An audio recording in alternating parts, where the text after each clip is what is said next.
Hello guys, അപ്പോൾ സാരി ഉടുക്കണം എന്ന ഒറ്റ ആഗ്രഹത്തിൻ്റെ പുറത്ത് എത്തിപ്പെട്ടതും അമ്മായിയുടെ മുന്നിലേക്ക്. അമ്മായിയാണെങ്കിൽ ഒട്ടും എന്നെ നിരാശപ്പെടുത്തിയില്ല. അമ്മായി സാരിയുടെ പ്ലീറ്റൊക്കെ പിടിച്ചു വന്നു. ഒരു 2-2.5 മണിക്കൂറുകളോളം നമ്മൾ സാരിയുടെ പ്ലീറ്റ്, നമ്മളല്ല അമ്മ സാരിയുടെ പ്ലീറ്റും ഒക്കെ പിടിച്ച് തേച്ചൊക്കെ വെച്ചിട്ടുണ്ടായിരുന്നു. പിറ്റേന്ന് രാവിലെ എണീറ്റ് ജോലിയെല്ലാം ഒതുക്കി ഒരു കല്യാണം ഉണ്ടായിരുന്നു. അപ്പോൾ കല്യാണത്തിന് പോകാനായിട്ട് സാരി ഉടുക്കാനായിട്ടാണ് എൻ്റെ പ്ലാൻ. അപ്പോൾ എൻ്റെ കുരുന്ന് മനസ്സിൽ ഞാൻ ഇങ്ങനെ പഠിപ്പിച്ച് വെച്ചിട്ടുണ്ട്, എനിക്ക് സാരി ഉടുത്തേ പറ്റൂ.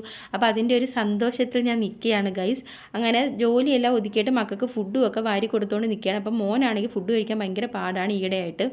അങ്ങനെ അവനാണെങ്കിൽ കരഞ്ഞ് അവസാനം പിന്നെ ഫുഡൊക്കെ കഴിച്ച്, പിന്നെ അവൻ്റെ ഷൂ ആണെങ്കിൽ മുകളിൽ എന്തോ വീണെന്ന് പറഞ്ഞാൽ അത് എടുക്കാനുള്ളൊരു തന്ത്രപ്പാടിലാണ് ഞാൻ. പിന്നെ മഴയൊക്കെ ആയതുകൊണ്ട് തന്നെ അമ്മ പറഞ്ഞ് ലാബിൽ നിന്ന് ഒരു റിപ്പോർട്ട് മേടിക്കാറുണ്ട് ബ്ലഡിൻ്റെ. അപ്പോൾ അത് മേടിക്കാൻ പോകാനായിട്ട് നോക്കിയപ്പോഴത്തേക്കും അവൻ്റെ താണ്ഡവമാണ് കാണുന്ന. മോനും എൻ്റെ കൂടെ വരുന്നത് ഞാൻ ഒരു തരത്തിൽ ഞാൻ കൊണ്ടുപോയില്ല, നല്ല മഴയായിരുന്നു. അങ്ങനെ അവിടെ ചെന്ന് റിപ്പോർട്ടൊക്കെ മേടിച്ചിട്ട് നേരെ വീട്ടിൽ വന്നു കഴിഞ്ഞപ്പോഴാണ് ഓർത്തത് തുണി ഇട്ടിട്ടുണ്ട് വാഷിംഗ് മെഷീനിനകത്ത്. അങ്ങനെ അപ്പോൾ തുണിയെല്ലാം നമുക്ക് വിരിച്ചിടണം. അപ്പോൾ അതിനായിട്ട് ഞാൻ തുണിയെല്ലാം എടുത്ത് താഴെ കൊണ്ടുപോയി വിരിച്ചിടാനായിട്ട് കൊണ്ടുപോയാണ്. അത് കഴിഞ്ഞിട്ട് വേണം എനിക്ക് റെഡിയായി കല്യാണത്തിന് പോകാനായിട്ട്. അങ്ങനെ അതൊക്കെ കൊണ്ടുപോയി വിരിച്ചിട്ടപ്പോഴത്തേക്കും റൂമിൽ വന്നപ്പോഴത്തേക്കും കുറേ ഷീറ്റുകൾ ഇങ്ങനെ നിരന്ന് കിടക്കുന്നു.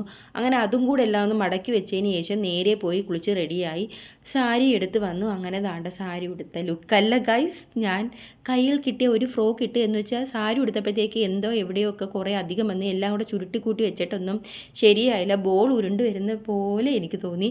അങ്ങനെ നേരെ കല്യാണത്തിന് വന്നു. പക്ഷേ ഞങ്ങൾ പറഞ്ഞു വെച്ച് ഇട്ടേന്നും അല്ല കേട്ടോ, അത്രയും ഞങ്ങളെല്ലാം റെഡ് മയോ ആയിരുന്നു എന്തൊക്കെയായാലും. അപ്പോൾ ഇത്രയൊക്കെ ഉള്ളൂ. സദ്യയെ കഴിച്ച് വീട്ടിൽ പോയി ടാറ്റാ.